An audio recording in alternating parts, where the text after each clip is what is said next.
yang ini Krista Giêsu liwe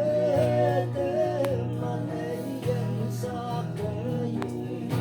đây đâu hóng xin mây bù xì tên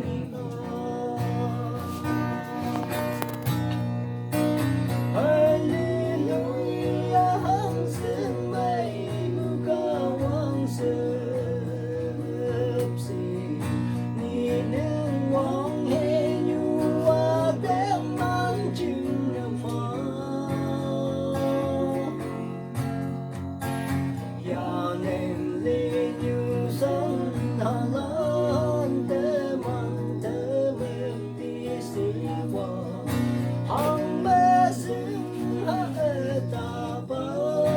cơ quang tê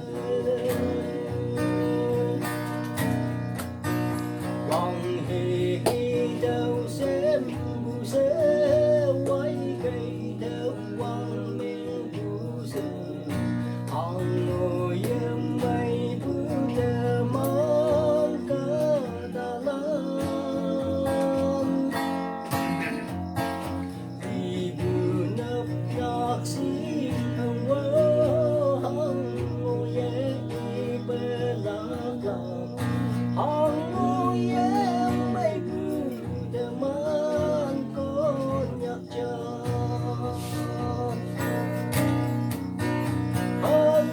Hallelujah hằng xin mây bước cao quang sớm xì ni nương quang hê nhu hoa tên mang chừng là pha ya nên lê nhu san hà lan tên mang tên mê tí xì hoa hằng mê xin hạ ta bơ cơ quang tê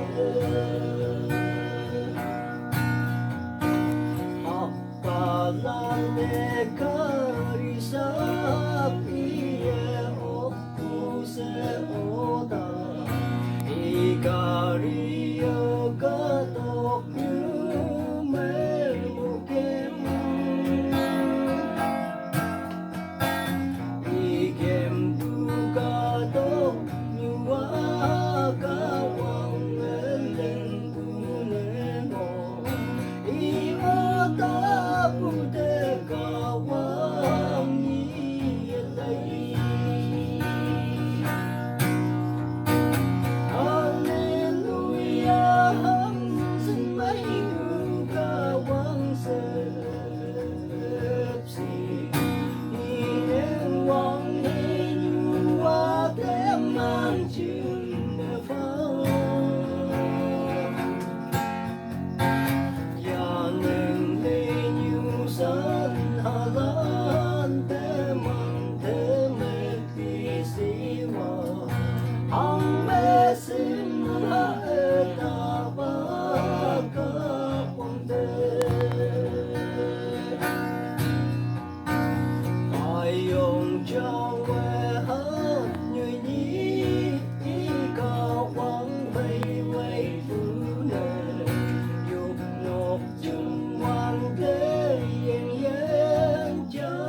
tình ta y ta bu yên yên